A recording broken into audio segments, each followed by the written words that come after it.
It's 7:30 a.m. The North Kooch Area Sanitation District Board meeting.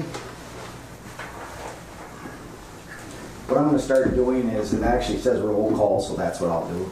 Trying to follow this. I don't know if you did it in the past. What I'll do is I'll say the name, and you say whether you're here or not. Okay, then we have it official. All right, roll call. How do you want to do it? Well, what I'm going to do is, we'll start out by saying Mike Rudd, and you say here, okay? Okay. All right. Here. Okay. Didn't call your name yet, Robert. Robert Thompson. It's here. Here, Mr. Bruggeman. Here. Steve, Blair. Don. Dan Billig here. Okay, and Bob Anderson. Here. Terry Murray. Terry Murray is here. Keisha Pearson, not here. Okay, and in the audience we have Crystal here. Hello, Crystal. Crystal Clancy and Darcy Sullivan recording. Okay.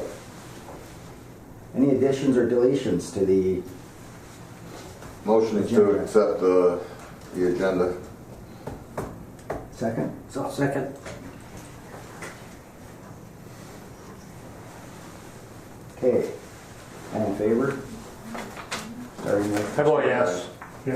Yes. Yeah. Yes. Bob. No. And yes. Was there one no? Yes, Bob. Okay. Okay, minutes from previous meetings, April 17th, North Kooch Board meeting minutes. Motion to accept the April 17th meeting minutes of the North Kooch Area Sanitary District. Second?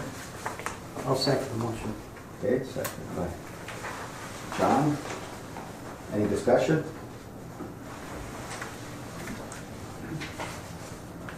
If no discussion, we'll take a vote. Mike? I vote no. Yes. Yes. Yes. Yes. No. Yes. If there's no votes, are there things that we need to change in the minutes?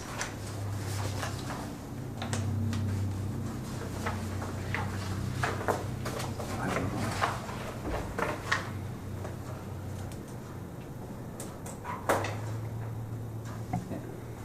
Would you like to, either of you that said no, want to answer that? Just not in favor of the minutes and how they reflect the meeting, that's all. So is there something we can start doing better or different?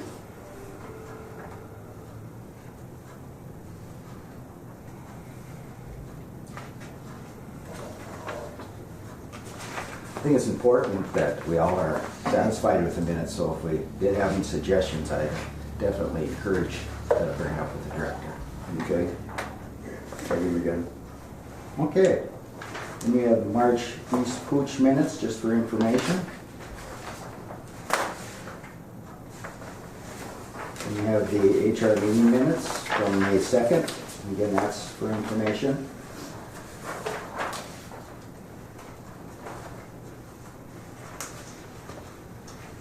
And then we have a special meeting minutes of 5/7/18. That would, So moved to approve the May 7th, 2018 minutes. second. I'll second. Second by Robert. Any discussion? Does that include the HR meeting or? That was FYI. Yeah. That was information. HR. This was the one, this meeting we Alright, discussed the yep. HR stuff. Okay? No discussion? Take a vote. Mike? I vote yes. Yes. Yes. Yes. Yes. Yes. And I say yes. Special meeting minutes approved. On to disbursements. May disbursements of $70,184.52.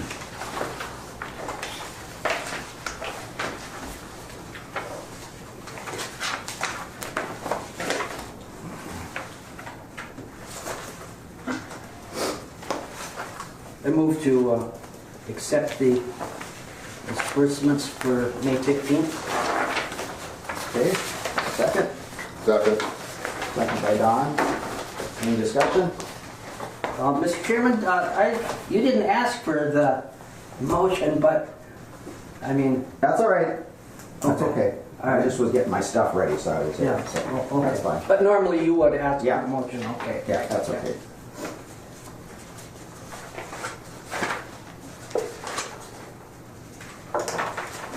I don't know, maybe for Greg, that page 3, North Central Lab, is that for that new pizza oven you guys ordered? That's the new oven. That's the one you cook the pizzas on, or? Yeah. Okay.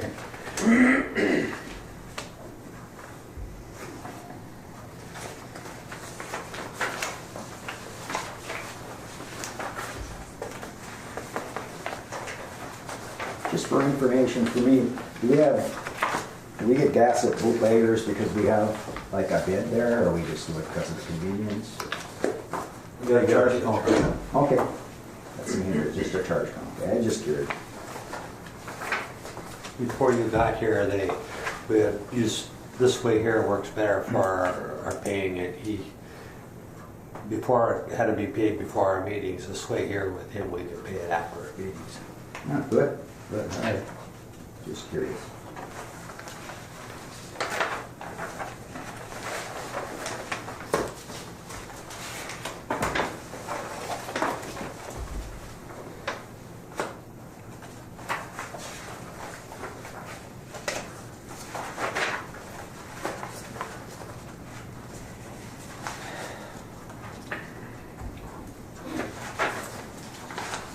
Are we, I see we're still paying a Frontier bill.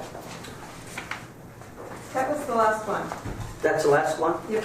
And then have a reimbursement in the drawer, because there was different account numbers. Oh, we should still have one, right? There's one for the dialer, because the dialer, Yeah, we can't switch that over?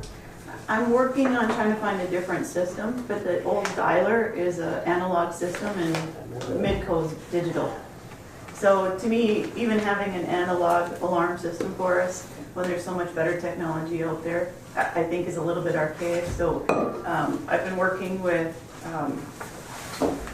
the one programming company, that's doing the upgrade to the SCADA system to see if there's a better dialer, a more modern dialer that we can just build right into SCADA. Any other questions on disbursements? Mr. Chair, where does it show where our director's wages are? Shouldn't they be on it? I guess what page are they on? I just can't seem to find It's it. in financial reports, not disbursements. Huh? So on that one? Okay.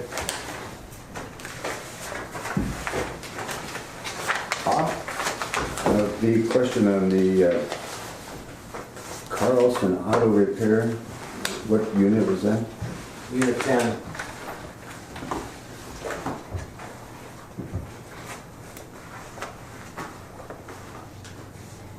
Pretty cheap.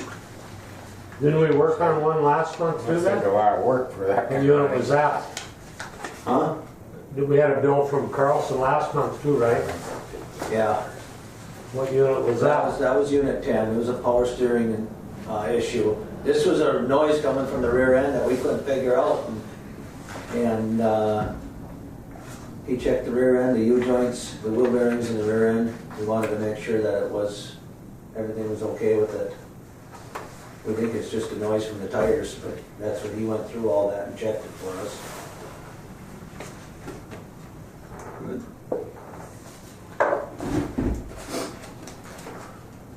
No other questions? We'll take it to a vote. Mike? I vote yes. Yes. Yes. Yes. No. I vote yes.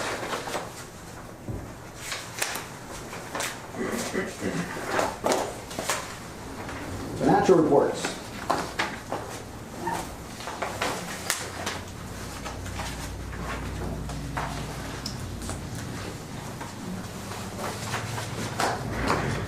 Move to approve. Okay, Second. second by Don. Any discussion?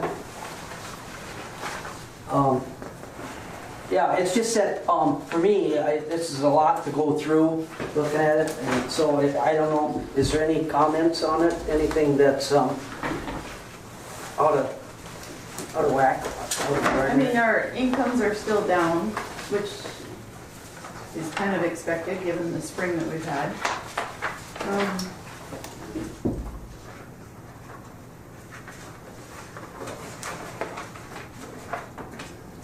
Expenses are, I didn't even look at this.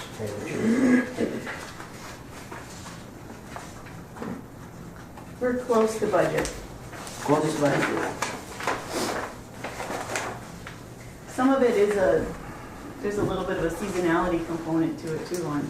Yeah. You know, on some of it we could, like our MPCA, some of our licensing that we have to do with that, it's a one-time expenditure that comes in the beginning of the year, but the way we put the numbers in the budget, it kind of budgets it per month. Yeah, So- that's why it's kind of dangerous to look at this and think that you can get anything out of it, really, but. Yeah, it's just a good check to make sure that there's nothing extremely outstanding and to apply a little bit of, I guess, I'm not, well, just a little bit of knowledge of what's going on around here Yeah, to it, to say that, like I guess the transparency word is probably, that's going to get us on.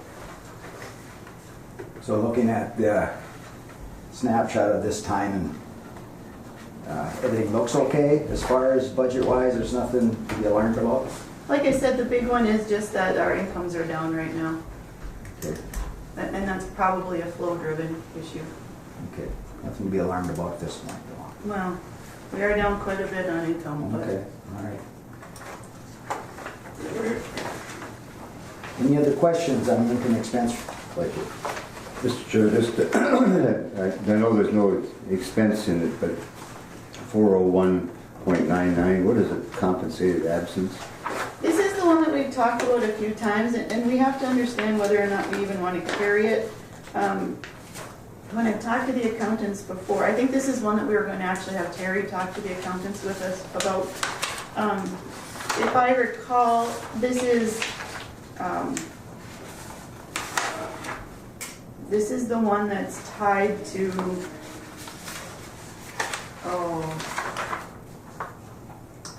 I can't remember off the top of my head. It's either sick time or something to do with retirement. And truthfully, it's almost like an accrual account that we've never even really used.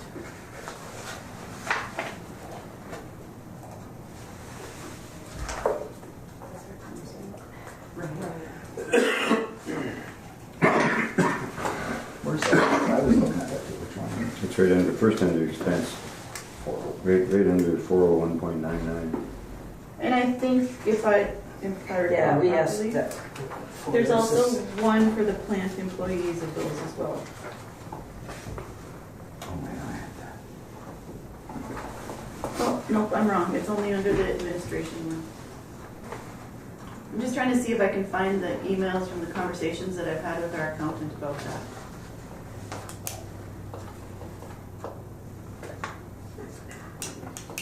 Did you say we ever spend anything under that? Sometimes they move the accountants. Oh, they move money when they do the audit?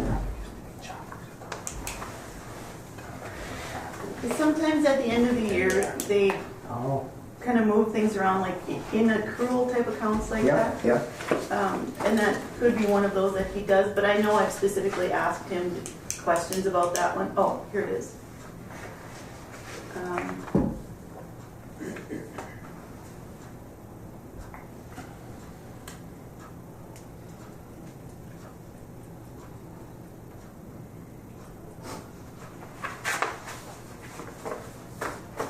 I asked him what a compensated absence was, and his response was vacation, sick time, or sick and comp time.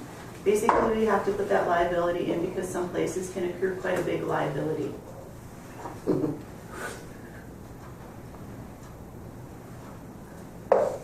So I think at one point, he actually told me that we didn't have to carry it along in the budget, but until I had somebody that was like, Terry, that was a little bit more versed in some of these rules of counting, I didn't feel comfortable just taking it out of the budget because it had been there for so long. Yeah. But that's one of those things that I think we can look at and see whether or not. I mean, that would continue to puzzle.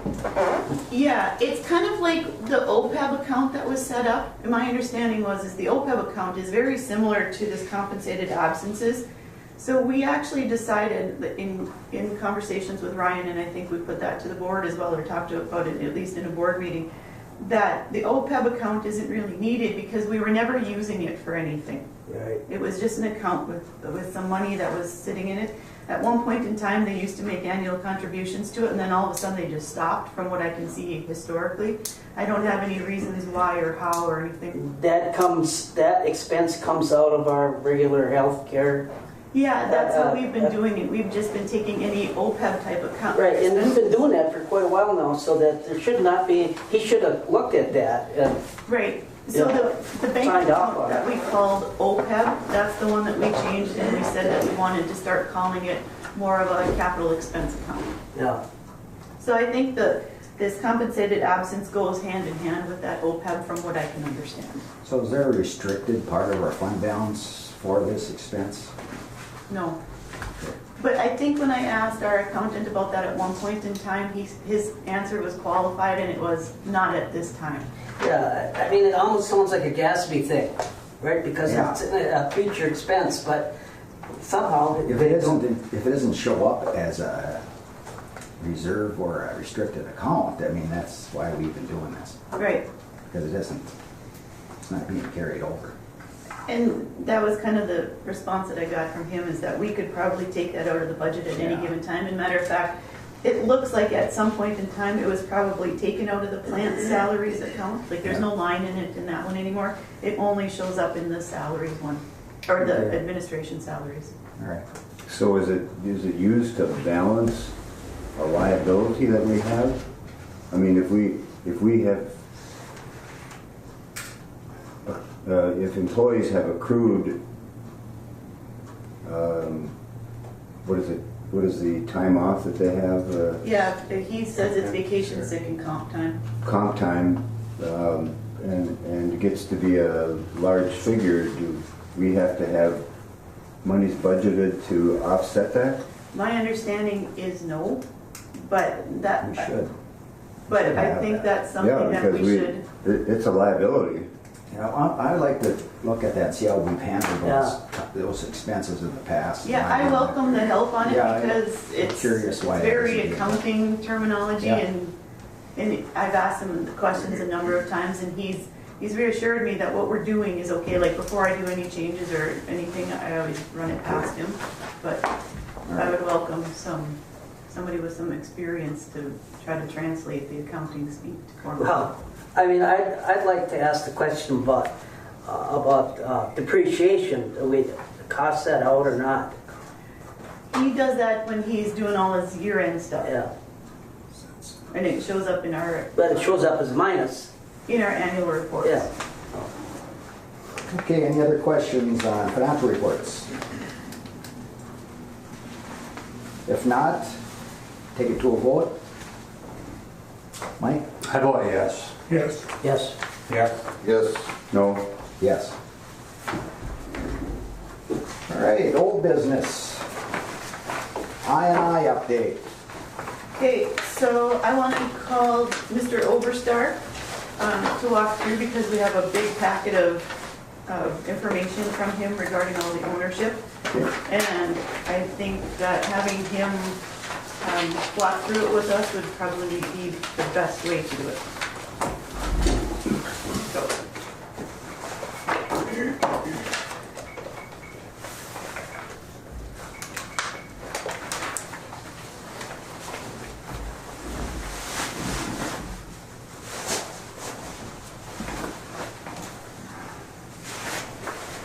Good morning, David. It's Cindy.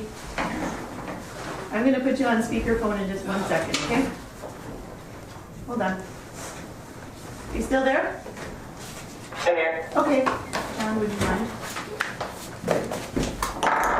So you're on speakerphone. We are in the middle of our North Kooch meeting.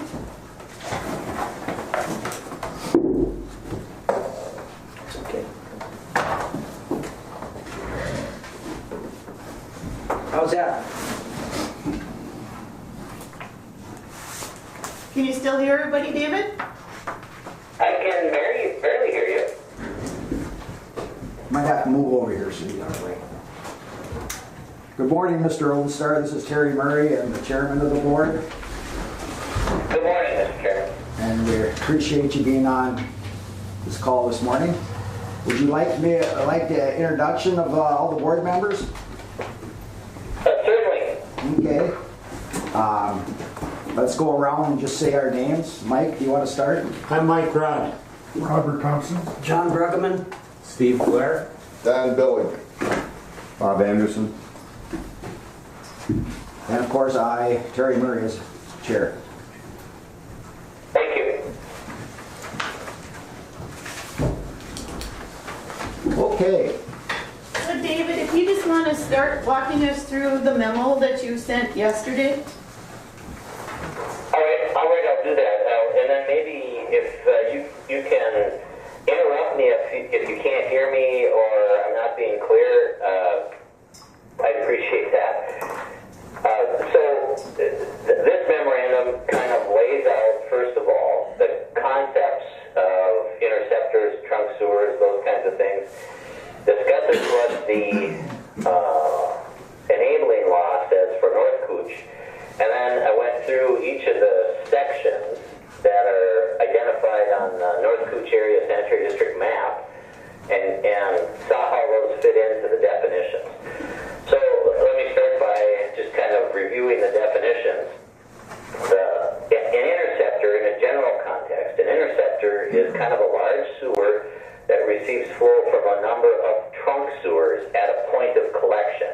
And those points of collection would normally be either a manhole or a lift station or a pump station, something like that. And then conveys that flow to the wastewater treatment system. Typically, an interceptor is not going to have a number of homes or businesses directly connected into the interceptor line. And so one way to look at this from the North Kooch standpoint is kind of a simple test. Who is the customer that's using the line? If it's one or more government units that are putting flow into the line and they're customers of North Kooch, then that's likely going to be an interceptor.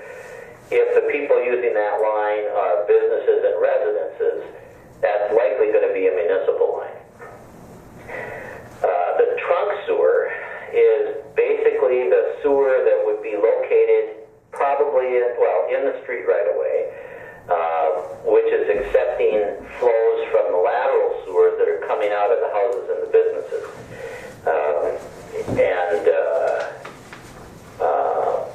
In the lateral sewers, I think everybody knows the laterals are the ones that come directly out of the homes and businesses, and in most cases, those lateral sewers are owned by the businesses and homes out to the point of the right-of-way on the street. And the lift station, and I think you generally all know what lift station is, but that's the structure where wastewater is conveyed in, and if it's a lift station, it's usually lifting the water up so that it can be fed by gravity to the treatment plant. The law that created the North Kooch Sanitary District does have specific language in it about what is an interceptor. But it's got a little bit of a variance in it from the normal language. For example, it defines an interceptor as something not limited to a sewer line. It defines an interceptor to include and encompass necessary appurtenances, which would be pump stations, lift stations, measuring stations, all those kinds of things can be part of an interceptor line for North Kooch. But there are three specific definitions that are found in the enabling legislation about what is an interceptor. And the first one is it designed for or used to conduct wastewater originating in more than one local government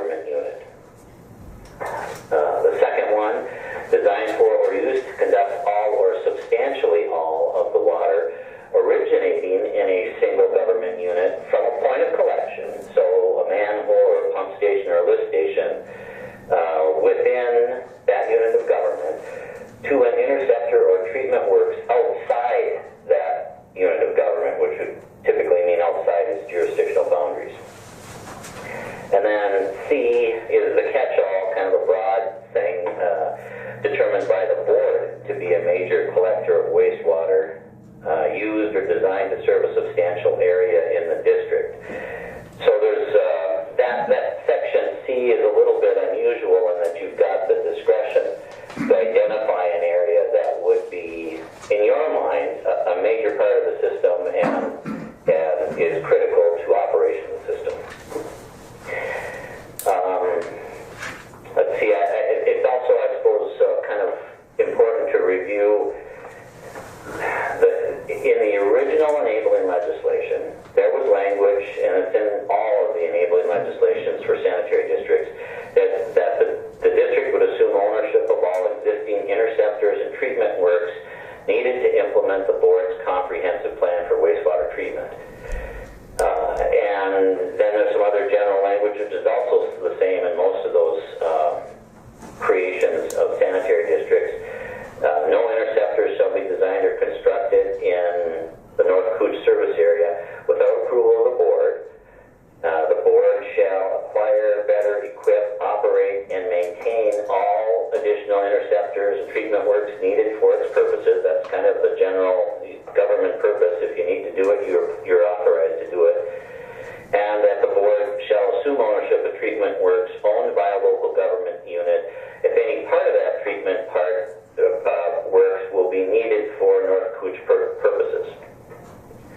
So it's clear that North Kooch does have the authority to require any local government unit to transfer service line or sewer line, a lift station or a pump station if it's deemed to be an important part of the wastewater conveyance and treatment system.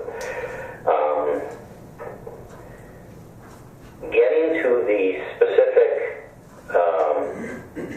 sections of the conveyance system, and I hope you have in front of you the maps that were generated, which are kind of helpful in understanding how we're defining what the different sections are of the system. The first one is fairly simple to identify. Is the line from the EQ basin to the treatment plant.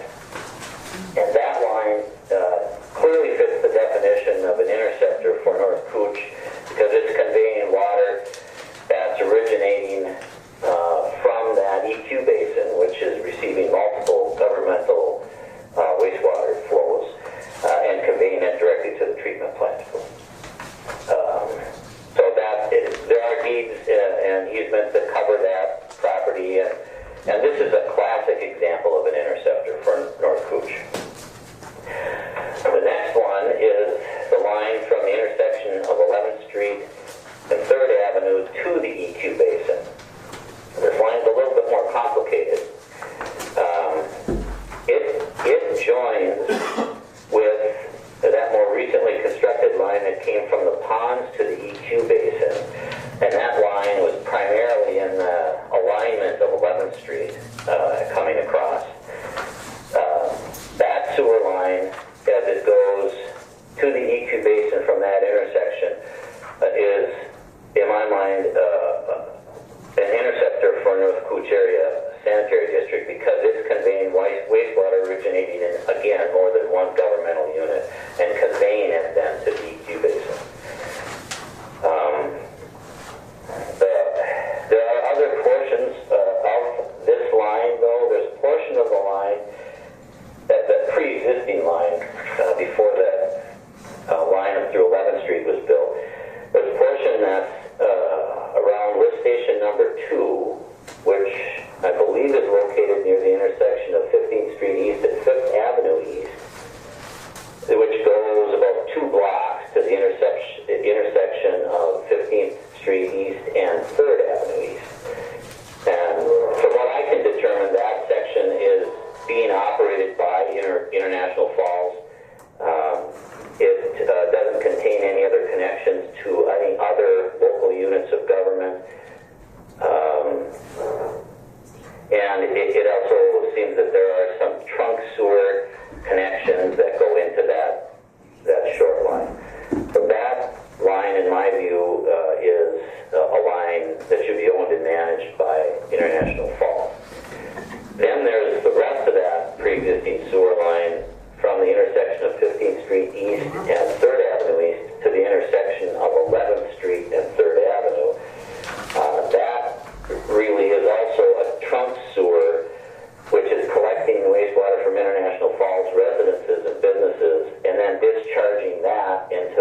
to North Kooch, and then there's also one deed covering portions of the interceptor line where it's not in the public right-of-way. That line, in my mind, is a North Kooch interceptor line. And by the way, there's one private parcel of land for which we haven't been able to identify an easement. That's the only one. And that's something we'll have to work on. There may be an easement, it just hasn't been filed and hasn't been located yet. Next is the South Falls lift station number 2 and the line to the pond. Be a little bit better. The lift station is located up on 15th Street East near the intersection of 5th Avenue East. And that lift station collects water from the International Falls trunk sewers and conveys it to the ponds. Most of the facilities are located in public rights-of-way, which is common for sewer lines anyway, except for a short segment of the interceptor which crosses a part of what was formerly owned by the city of South Falls, and there's an easement for that property to North Kooch. The lift station, in this case, though, is not a single point of connection to International Falls, because within that line there are various connections to other International Falls trunk sewers. The line doesn't serve any other local government units, so it doesn't fit into that definition of a North Kooch Area Sanitary District interceptor line. It fits better into the definition of a municipal line. So my recommendation is that the easements and the equipment that are in that South Falls Lift Station 2 to the ponds line would be transferred to International Falls.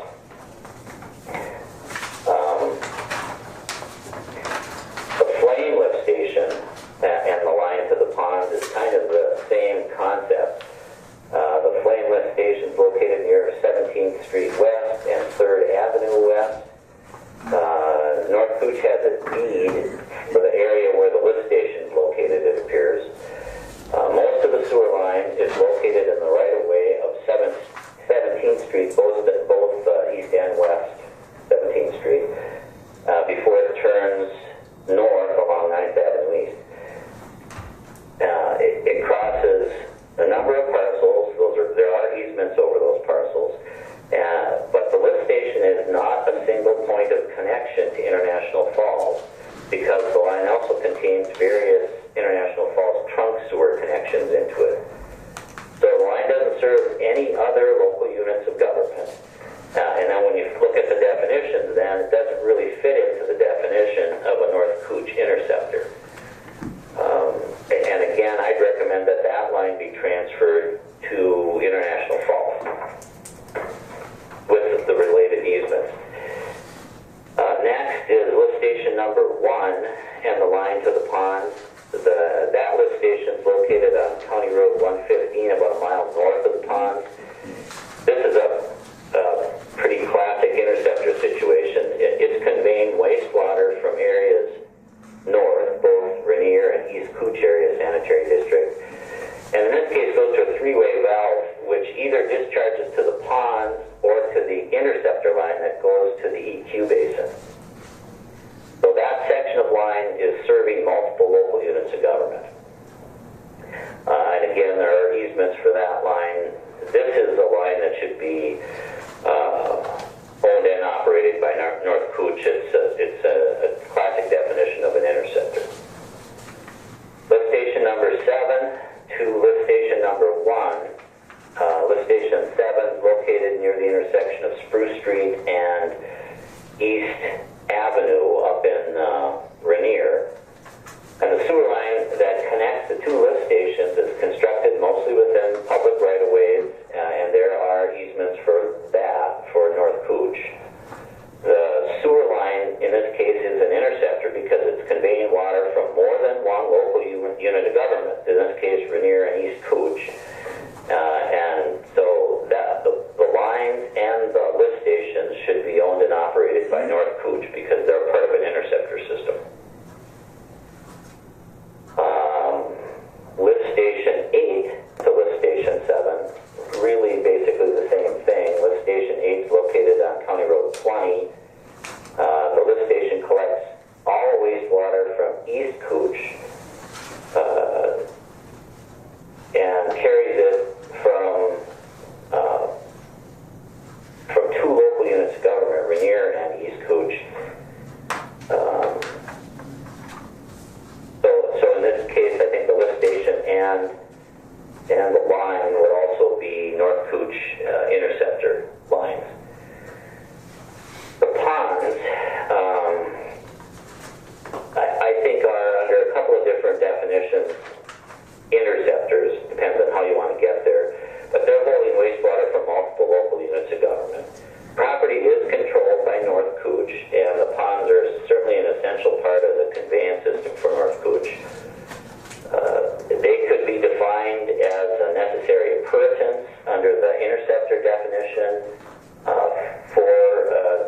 because there's not more than one local unit of government, and because there's all these connections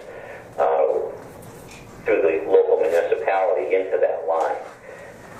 But it does appear that there's a number of those parcels that for some reason have easements to North Kooch. I don't know what the reason why North Kooch got the easements in their name. There might have been a financing reason or something, but it's not clear from the records why that happened.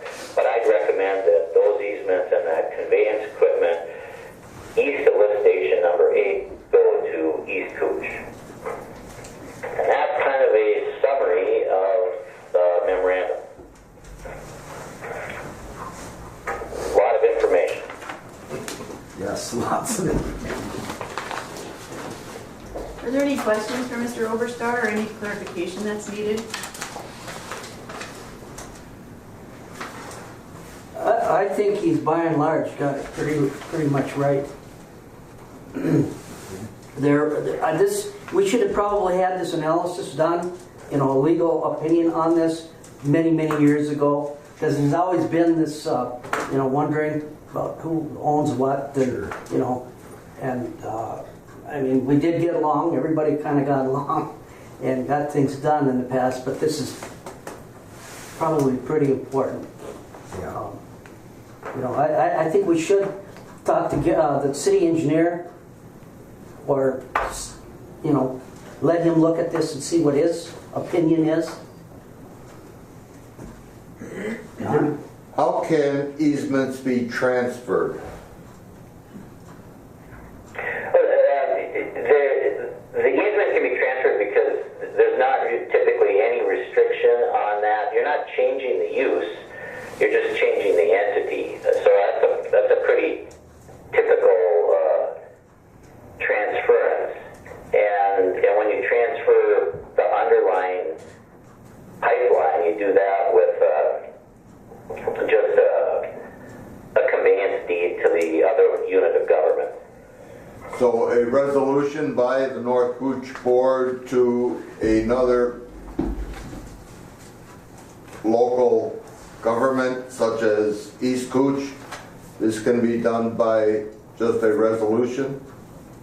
Well, you do it by a resolution authorizing the transfers, but we probably would actually do assignments of the easements to the other local unit of government so that can be recorded.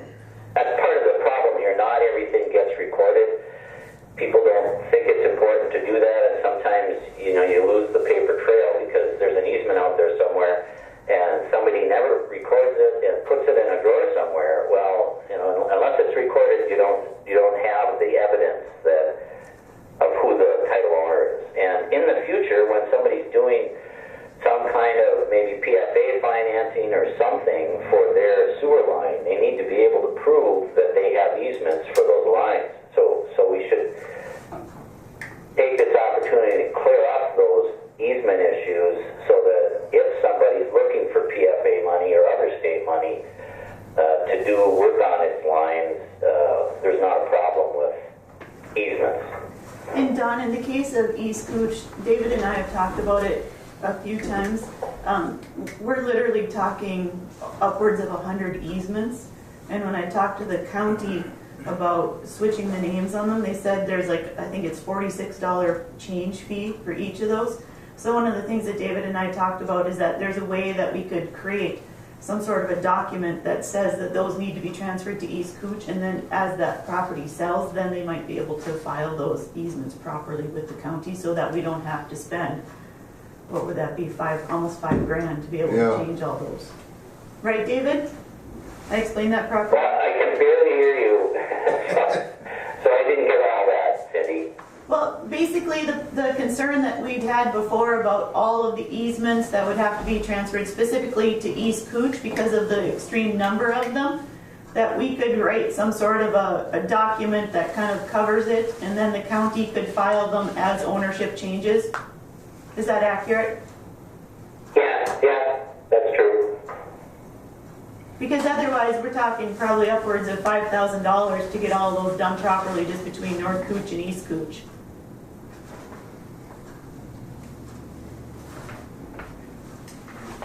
The question is that even though there is money involved and expense, is that the right way to do it? Will they be missed down the road, some of them, because they forget to do that? Or?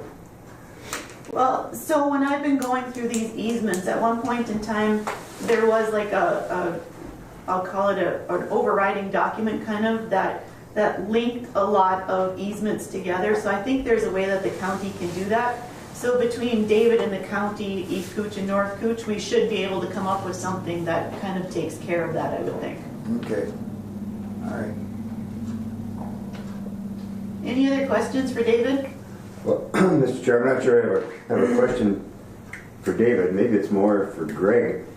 There's a line coming from the west, isn't it? From Shorewood that comes into the plant? Yeah. And so that one is not recognized in this list because it's all local government? And we don't have any of the easements for that. None of those showed up in my searches. Not to say that they don't exist, because it's a pretty comprehensive project to undertake, but I didn't see any easements or any. Basically, this document only pertains to easements that I could put my hands on. And if there are other ones out there that we know of that have North Kooch on them, then we can deal with those, but I didn't see any for those lines. Thank you. Then, I guess just go back to David Bob Anderson. Your if an interceptor has houses and businesses connected to it, that could belong to a local unit of government? Well, an interceptor typically doesn't have houses and businesses connected to it. Typically the customer is the unit of government, not a business or a residence. So the only way that you normally would put into an interceptor a business or a residence would be at a manhole. And since manholes cost money, usually the manholes are several government or several small either homes or businesses or something that are run through a trunk sewer to the manhole, and then that trunk sewer and the laterals would be the local unit of government.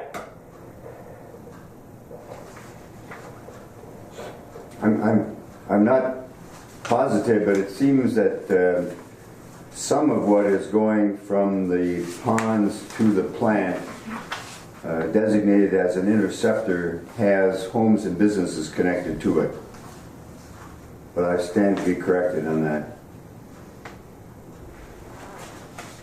I'll try to get more information for you. Yeah, if there's more information, we can certainly take that into consideration. Steve? Thank you. Oh, Steve? I had a question. David, why are we doing this? I mean, what advantage is it to identify which lines are interceptors and whatever? This is critical in complying with the MPCA schedule of compliance.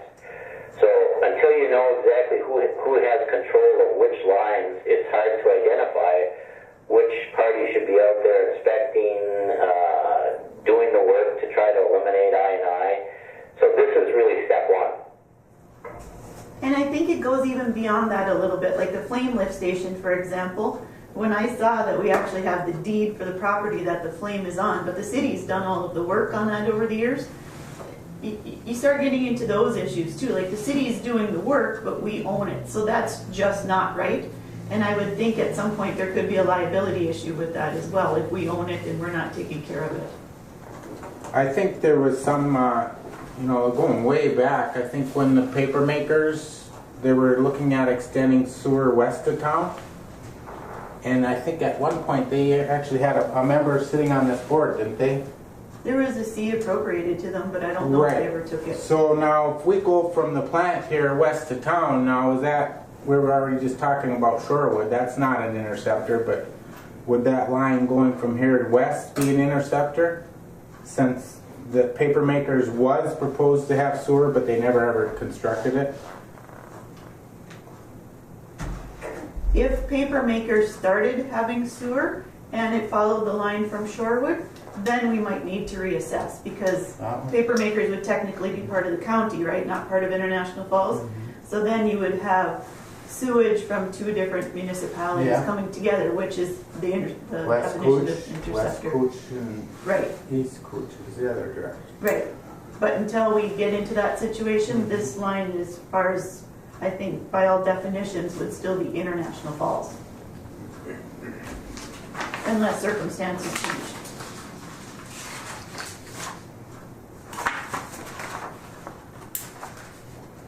Anything else on the ownership?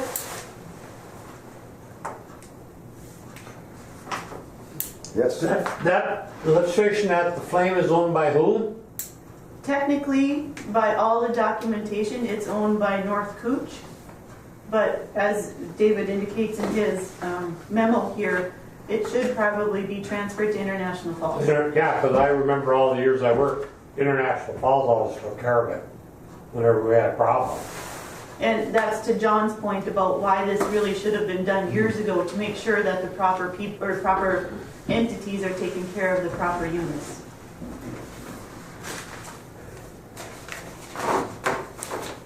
So David, while you're on the phone, what would be our next step? You indicated in your memo that there need to be some changes in transferring of easements or deeds.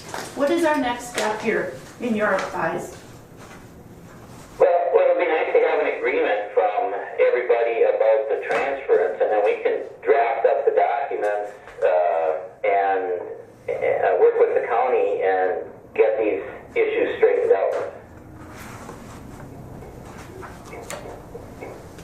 Is there, sorry. No. Is there any action that's needed from the board to proceed down that path?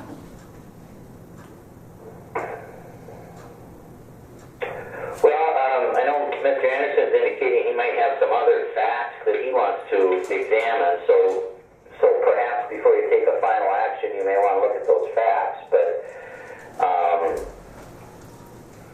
one option, I suppose, would be to adopt the recommendations in the memorandum and then pass those around to the other units of government and ask them to similarly accept that, and then we can draft up all the necessary deeds and conveyances. Okay. Yeah, I think so. Okay. Anything else again for Mr. Oberstar? I think so. Okay. Thanks, David. Yes, thank you. Thank you. Thank you. All right, thank you. Bye. So at this point, I'm thinking that Bob's gonna go back and get some info on East Kooch, or, yeah, you have anything you need to go back to, or you? No, I think it would be the responsibility of North Kooch to pass a resolution or whatever to transfer the questionable property easements back to East Kooch. And East Kooch would then accept that. Okay. But he suggested that this board adopt the recommendations. I mean, if we feel comfortable with these, and forward them to the other entities and have them either sign off, because it's not a done deal yet, you know. So you're saying it's adopted, and then possible changes? Yeah, right, because I'd be interested in what International Falls City Engineer says. I think he would accept this, but I'm... Yeah, you want them to look at it first, no doubt. Yeah. Yeah, I'm not sure if we ought to hold it for a month, schedule it for next meeting to do that, put it on the agenda, or I guess we can do it now and then go back and change if we need to, but. What makes sense, do you think? If I may, from moving forward on this in terms of I think if we can take some sort of action today, when I give the MPCA my update, I can say that the board is going to do this, because they are getting a little antsy on this. Okay. And I do have an update meeting with Mr. Thomas, John Thomas after this. If you want to, do you want a motion? Yeah, I'll make a motion to that the North Kooch Board accepts the memo from the Freiberger law firm, or from David Oberstar, dated May 14th, 2018, in laying out the suggested ownership of various interceptors and other pieces of property. It doesn't have to get that complicated, but and refer it on to the other Okay. entities. that sounds good. Do we have a second? Second.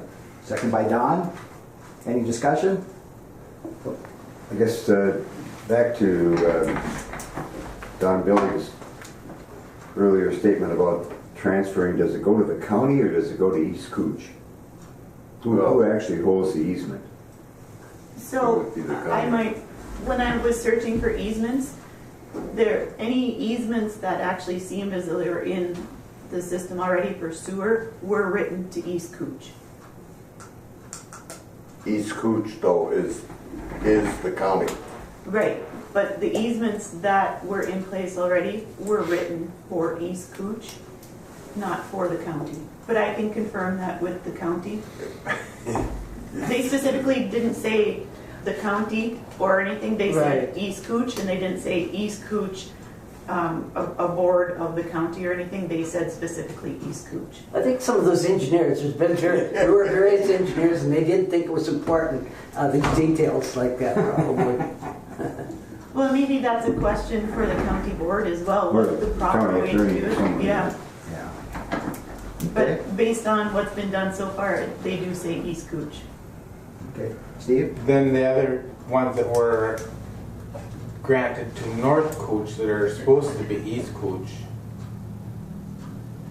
you say it's our responsibility to change that? No, I think from talking with Mr. Oberstar about it, because there are so many of them and there would be a considerable cost incurred, he basically said that we would create some sort of a blanket document that would cover all of those. And then the intent is as those pieces of property are updated through sales or whatever, that we'd go through and change the easement so that it no longer said North Kooch, it would say East Kooch. But there would be some sort of a blanket agreement that both boards agreed to, that we would apply to all of those properties. Okay. Any other questions? How many do you think we're talking about? It's considerable. I had a partial stack of them at one point, but I'm guessing, well, actually, you may know, Greg, off the top of your head.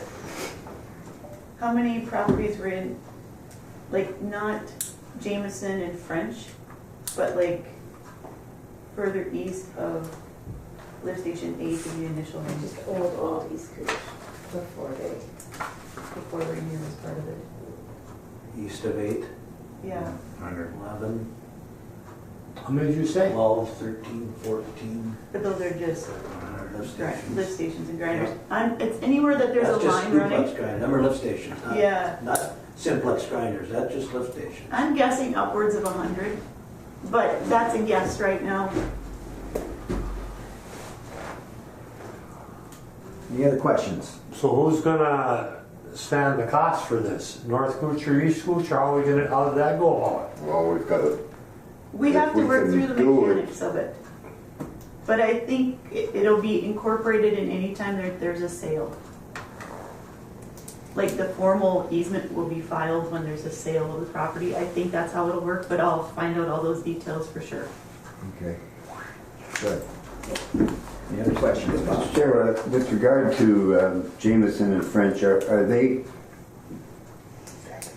some of that line that comes from Rainier has got homes and businesses connected to it?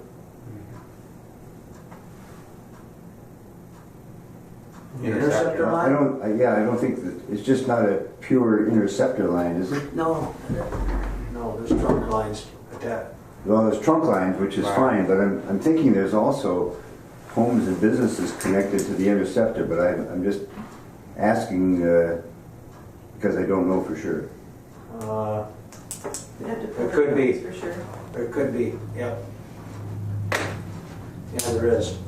Well, that main line from Rainier to the pond, does that run right down the highway? 11? There's a route that kind of follows and then It's supports. actually on one of those maps there. Yeah. It's right between the roadhouse and Loon's Nest. Oh, okay. You can see it on that colored map. It goes from Rainier west through like the backyards of some of those places in there. It kind of comes out near Schaublum's landscaping, and then it goes along the highway, crosses at Roadhouse, kind of works its way through French and Jameson down to Lift Station 1. But there is a map in there. Yeah, there's a map. You have it in your packet too, but I didn't realize that the black and white maps didn't print so well. Sorry. You can kind of see Read that it right side up, and makes Yeah. more sense. Okay, any other questions? Not, I'll take a vote. Mike? I vote yes. Yes. Yes. Yes. Yes. I would vote yes with reservation. And I vote yes. Okay, summer student applicants. So we had two applicants. One is a returning applicant, and we will be having him start tomorrow. The second one, we're calling some references on. He may or may not work out, and we're not so sure. So our next, we only had two applicants. So our next path would be, what we've done before, is talk to the city. And after they do their hiring, if there's anybody else that was left in the city's hiring pool, we've looked at those applicants to see if we can find a suitable applicant to come and work for us. And if not, then we may have to go out for, post it again to see if we can get anybody else. But our first student will be starting tomorrow, Okay. and he is a returning student. See the electrician that In training. Anything else on the summer student apps? Now we'll move. Well, I guess if it comes to summer help, if we can't find a college student, we just may have to hire someone that just graduated, doesn't realize what he's gonna do yet. And that's what we did 2 years ago. So between you and Greg can handle it, the board doesn't have to get involved in that. Well, except for if we have to repost, I think we usually put that to the board. Is there an issue with unemployment if we hire somebody like that for college? None of the summer help. Do they work long? I'm just wondering, because I know college students, they're going back to college. But that's, I'll talk to you about that later. Okay. All right, sledge truck bids. We had one bid, One bid, what was a big one? 6,500. Fontaine.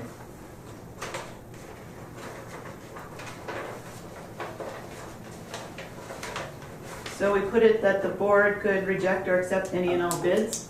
So I'll leave it to the board. Do you want to see it? You can pass it around if you're interested. It's pretty simple. I would so move to accept the bid. Okay, I'll second it. seconded by Mike. Any discussion?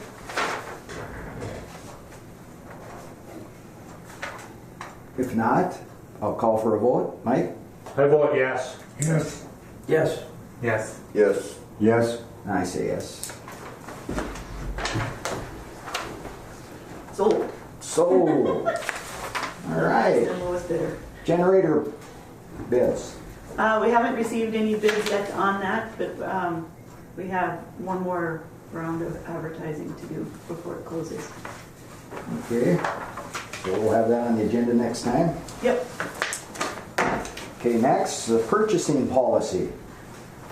So enclosed in your packet is the most recent purchasing policy that we have. As you can see, it's dated October 16th, 2000.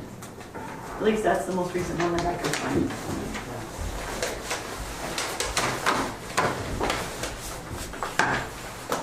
This only deals with the purchasing of equipment. That's not, does not deal with any, Discretionary spending. right. Correct. I wanted to present to you what the current purchasing policy was, to see what changes we wanted to make for it, because I figured that most of you hadn't actually seen what we're operating under. So I thought this would be a good way to start, and then we can make any changes to this that you would like. I can write up a draft, and then we can work on it, or we can approve it possibly at the next meeting. So, Mr. Chairman, let me get this straight. We have no purchasing policy specific to the executive director? Not We good. have one specific to the supervisor. Supervisor. This is the only one that I've seen. How do we know that that still isn't valid? This is one of our problems.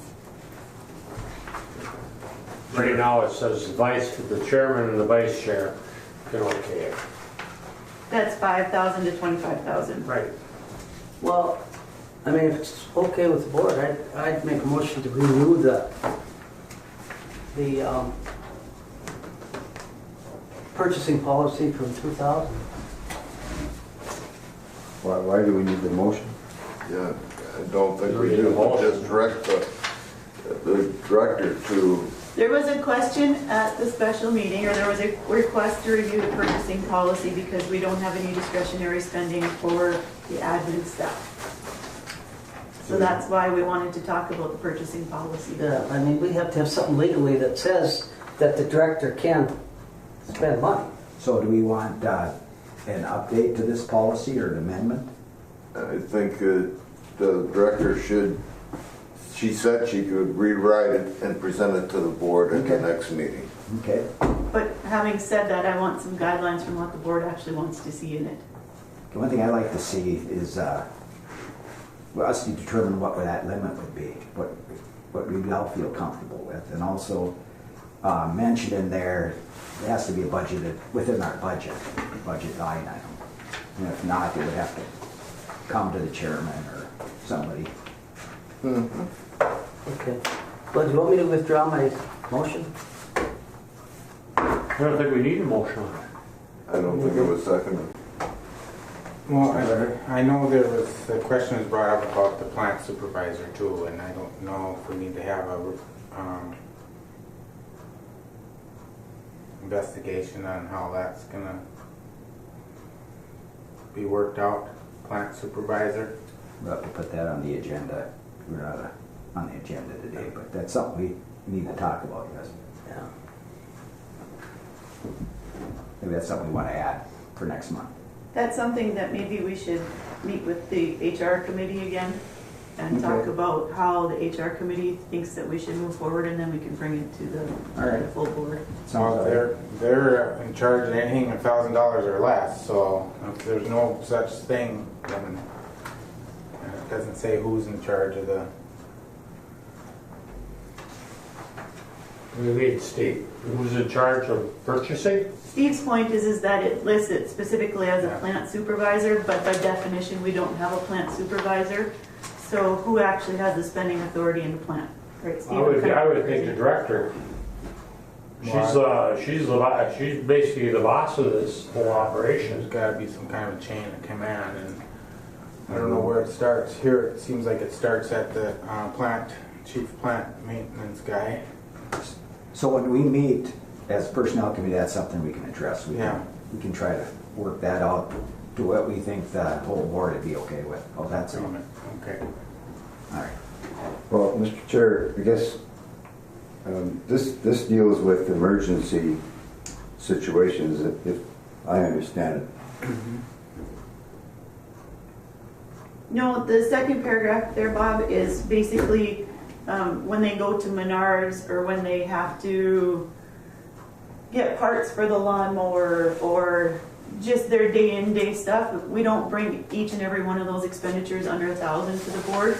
So anytime that regular repair or replace type of expenditure happens, that's where the plant supervisor is authorized to do that. And in honesty, that 1,000 to 5,000, that third paragraph, I haven't been approving them. Generally, Greg and I, if it is a bit of an emergency situation, we may move forward on something. But generally, we've been bringing all of those to the board as well, just for transparency. So that one hasn't really been put into place since I've been here. And fortunately, we've never had really any issue of the 5,000 to 25,000. But it's to replace or repair something that the district has already. Correct. What the discussion was at the special meeting was discretionary spending on something else. Admin. That is not covered under the purchasing policy. I would agree. And I don't know if that's where the committee's going, or, you know, I think if you take a look at Rainier, the administrator out there, or the county administrator, or the city administrator, none of them have discretionary spending. Okay. None of them. Well, this is as simple as when we order paper for the office, we don't have a purchasing policy for that. Truthfully. That's operations. If it's for the office, it's administration. I mean, wouldn't that fall under general, I mean, you don't have a practice for buying, getting stuff for the bathroom or toilet paper or anything. I mean, bits of paper fall underneath the same thing, I would think. Replacing existing supplies falls underneath this. It falls on this, replacing existing supplies. Well, and then that means $1,000 that or less. the only person that can do that is the plant supervisor.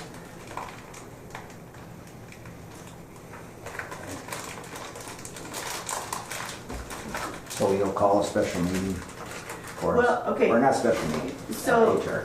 So there's two things with that. The HR committee, I think, has to understand how the plant supervisor thing is gonna work, but the purchasing policy maybe is better suited to budget and finance. Just a thought.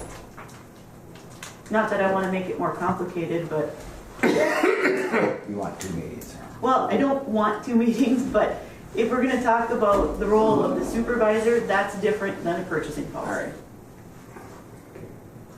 Bob, did you have something? Well, I guess I'm still trying to understand where you're going. Are we trying to give you a policy that allows you to go out and make expenditures? That was the conversation at the special meeting. But that's not, that is not proper governance. Otherwise, you'd have the city, the county, Rainier would have that kind of discretion with theirs. That the board can't abdicate its governance and giving up of that kind of discretion to you. That is not proper. So I don't know where the HR committee came up with that. No, it wasn't the HR committee, it came at the last special meeting. At the last special meeting, it was asked that we review the purchasing policy so that anytime we had to have an expenditure for a legal opinion, that we didn't have to call a special meeting to get approval for that, for example. That's how that conversation went. This wasn't necessarily brought by me. This was the conversation from that special meeting. I think that we might be a little bit different than county or city. That we have much fewer employees. We don't have any specialized employees. For instance, if we need some technology support, we don't have anybody on staff that does that, and we would have to call if she's got a broken down computer. Then she could, and we have in the budget we have a professional services account. Now, you know, if you could, you know, that might be structured in a way so that we could use that when she needs emergency. I mean, or do you want to wait? Or do you want to call a special meeting? That's I mean, I'm not going to be here every day for a special meeting. We can't. That's not what this board is here to do. Mr. Chair, I know that county, we don't bring every little item to the board. I think there's like a dollar value that it has to have board motion on to expend it on. But like for office supplies, you just go and buy them and then they turn the slip in and not what we're admin talking. pays them. That's not what we're talking about. Well, We're talking about entering into contract or employing someone to Yeah, do something. Yeah, but- At the last meeting or the special meeting, that's what the discussion was. And that's not something that the board can advocate. So, Yeah, you may not want to have special meetings. They may be necessary once in a while. This is the first one I think that we've had. And so what I'm taking out of this is then, as long as this is a budgeted item, and you feel it's needed to have called that lawyer for a specific situation, that gives you the right to do that. Why wouldn't it? Just up to a certain, I mean, I don't know how you'd be able to tell the difference from one item to the next then, because it'd be a gray line where some things you don't really know if you can or not. At least that's the way I feel about it. Anybody else have anything? In the old days, we had a designated attorney, but I don't know if we do anymore. But I guess that would be my question when we talk about, like, if we're specifically talking about professional services like attorneys, the city of Rainier, county, the city, they all have designated employees or engineers or what have you actually on staff or on retainer, however that's set up for each entity, and we don't have that. So I think maybe that's one distinguishing difference between the way they're operating and the way we're operating. Well, if we're looking at the county, I know if I need to talk to our attorney that everybody loved, I would have to go to the administrator and they'd authorize it for me to talk to him. She had that authority, and she had the authority to call that person whenever necessary. And was that because we actually had a designated attorney? You know, I'm not sure of that, but so how could we handle that situation so that if there is a situation, Cindy could call somebody without having to have a special meeting? If it's just for a question. Yeah, I don't right. think It's a doing a legitimate contract- question.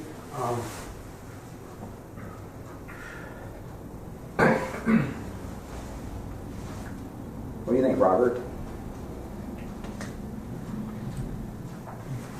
Well, there should be a amount on there or something. Yeah. Why can't the director secure from the county and from the International Falls their policy on this subject? Okay, that's a good idea. I have the cities, but I can get Rainier's and I can get the I counties talked to as the well. counties, yeah. Okay. And then we can kind of benchmark, and then I can start highlighting differences between Okay. ours and theirs. I know the cities is quite extensive, and we probably don't need nearly as much as they have, but I can work through that and try to put something together for the next meeting. Okay, thank you. All right. All right, next is staff and committee reports, operators report. Okay, Mr. Chairman, board members, just a few things here. This month was our toxicity testing month. Last week we finished all of our sampling for the toxicity. We do this once a year. It was a 4-day sampling event, and our effluent was collected 4 days in a row and iced down and sent down to Pace Labs. And we just got a confirmation yesterday that all of our effluent passed all the tests. So our whole effluent toxicity testing event was good. Also, I did talk about that DMRQA study that opened in March, and that closes in July. As of right now, we are almost completed with that. We got one test left, which is the BOD test. And that one takes the most time, and that's the only one left for testing for the DMRQA. And we're trying to set that up. Tom will set that up, and he just wants to have a couple, 3 hours when he's not interrupted and concentrate on doing that test for the DMRQA study. So that's the only one left for that, and that closes in July. Okay. So when he gets that completed, we'll send our results to ERA, who was our PT provider for the samples. Also, our mixing pump that we talked about. Vesco was here yesterday, got it tore apart, and they were going to put that seal in, and they noticed there's, on the pump itself, 2 of the bearings do not sound good on it. They recommended, as long as it's apart, to put these bearings in there, 2 bearings in. And in order to do that, they had to order the bearings. And he's got to call in and order them. I told him, well, we got to have them, and now there's time to fix it. So, ordered the bearings. We loaded the pump in his truck, and he's taking it back to his machine shop, and so they can install the bearings there and then put the seal on and stuff, and then they'll bring it back again. He said they're going to try to coordinate it with other stops they make and come up this area and put that back in, but we have to put the bearings in it. There's no use putting that seal in. He thinks possibly that's could be what took the seal out. A couple of years ago, the seal went out of it, and somebody, I can't remember, from one of the vendors came and put that seal in. It's possible, like he said, that bearing could have been bad at that time. During construction, a lot of these pumps sat outside here, just on pallets and stuff. We don't know if that was the cause or not. We just don't know. But it's possible that they could have got wet or something, and the bearings, we've been running it like that, and the bearings have to be replaced. So we gave the go-ahead. We told him to go ahead and get the stuff ordered, and we have to have that. He did mention to us, when we get this up and running, we do have sludge in the tank right now, ready to go after we get it running, get it adjusted. He said he's thinking that we should maybe throttle the discharge valve back, but he said when we get it fired up, we'll take a look at that. And we were never told that before. Maybe it's running too hard, he said. But once we get it back in place and running, they want to adjust the discharge valve on it and stuff and see exactly what it's putting out. We were never told that. You think you open the valves and you run it, and it mixes. So we did learn some stuff from this guy as of yesterday too, but And when they were taking it apart, they had some tips and tricks that the guys probably never would have thought of. yeah, how he got it apart. They definitely know the tricks. So it was well worth our money to Yeah. have brought them up in. Yeah. Not only for the bearing, but also. He got it apart pretty fast. And we were talking, if we would have done it, we probably would have took the whole pump apart, the boot and everything. They had a special way to get the impeller off and not take the boot off. What, Greg, what did you estimate the bearing, the cost to replace the bearings in that mixing pump? They didn't give us a price on them yet. He's supposed to call today. He had a call in yesterday, and then I called him back. I said, can you give us a price? He said he'll get a hold of us today with that price on them bearings. That all kind of went down about 1:30, 2 o'clock yesterday where they found that the bearings were bad. Yeah. So it's still pretty new information for us, so we're working on getting that. We'll find out today, exactly.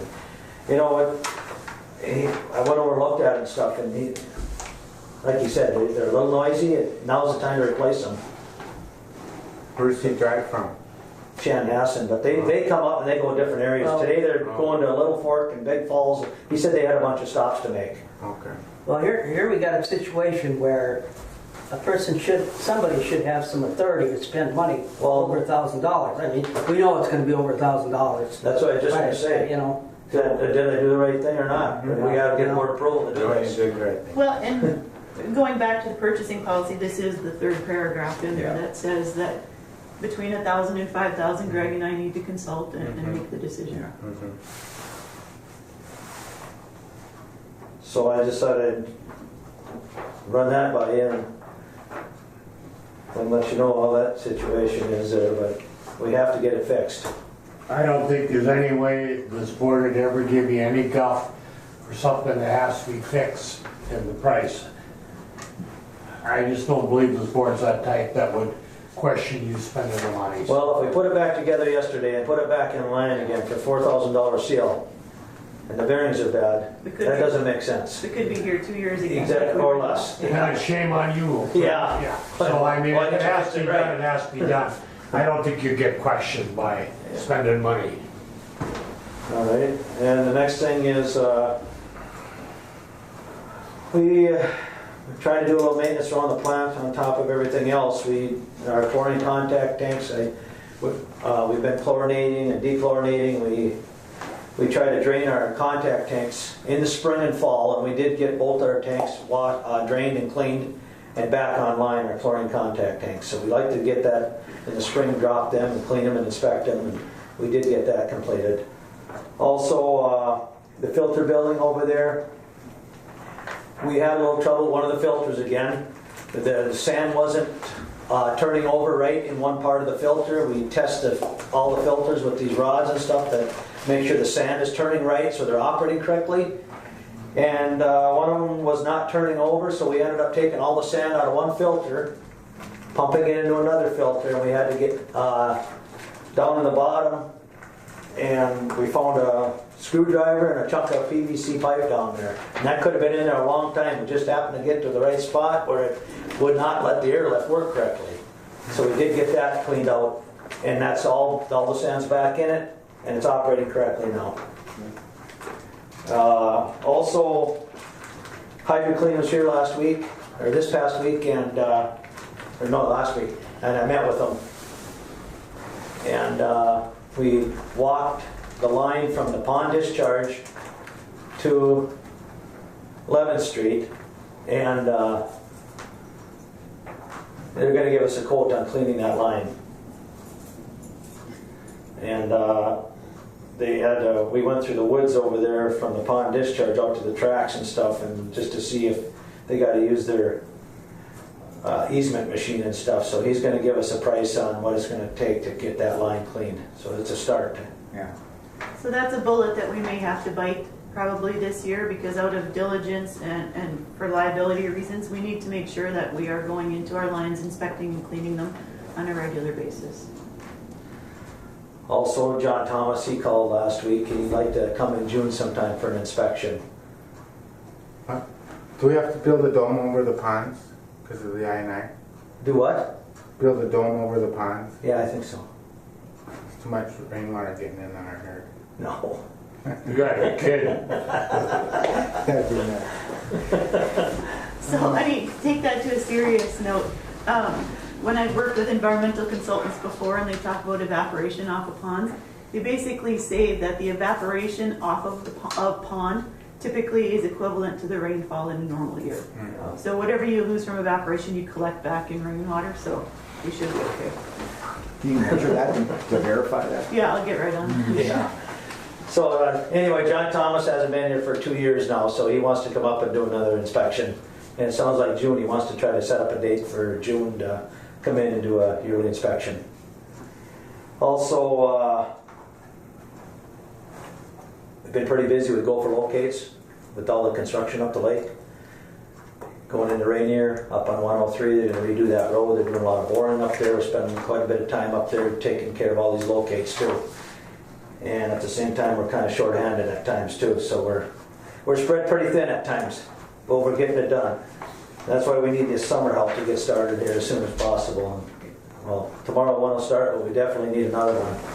And another thing is, there may be times that we're going to have to call in an electrician if we run into issues, and use one of the local electrical shops here. With our employee that's off sick, he was doing some specialized work at times. So we're going to check with our electricians that are in town, that if we get into pinches, can they help us on the technical side? It's an instrumentation type of work that we would need. So we need to make sure that they would have the knowledge or the experience to be able to help us in some of those instances. And if we can't find it locally, then we'll find appropriate resources and keep the board abreast of that. We don't anticipate any major issues with that, but we want to make sure that we know who we can call in case we get into trouble. Yeah, and we may have to use them at times. And then the last thing I got here this past month, we did meet all our effluent limits, and that's all I have. Thank you. Director's report. Okay, we're going to start off on a positive note. Under all of Robert's papers there is, no, not those papers, the ones in the middle. There is a certificate of commendation from the MPCA that we got this year for meeting all of our permit requirements and basically not having any issues in the past year, or in 2017. So That's it, Tom? That's pretty significant. Our last one prior to that was 2013, if I recall.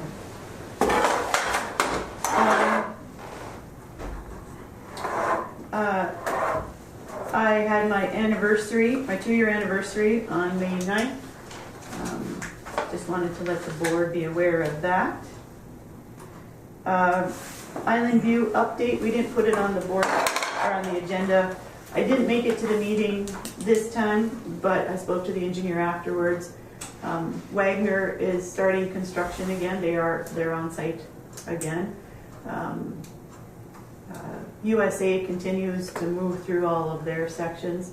Last I heard, it sounds like Wagner is anticipating having the first lift station up and running about 2 weeks earlier than they had originally thought. So we're looking possibly mid-June when Island View project will be starting to come online with that. So, last month we talked about training a little bit, and I told you that there was a lab workshop that we'd be wanting to send one of our employees to. Our lab employee went to this training 2 years ago when it was in St. Cloud, and he found it extremely worth his while. He does need his credits as well, and this is also a course that's recommended by Jennifer Thorson with the MPCA, who is kind of the lab person that does our inspections. Registration for the course is $75. He would have to stay overnight in Duluth. Summertime in Duluth down in the park, so it's probably not going to be cheap, but I'm guessing he could probably do this for less than $500, so I'd like to send him to that. And that is a budgeted expense that we do have. Steve? Are we gonna run it? When is the training? June 20th and 21st. Are we short of staff? Oh, that's a good point. So we'll have to look at the I calendar know he and see. needs credits, but we've got kind of a unique situation going on. Right.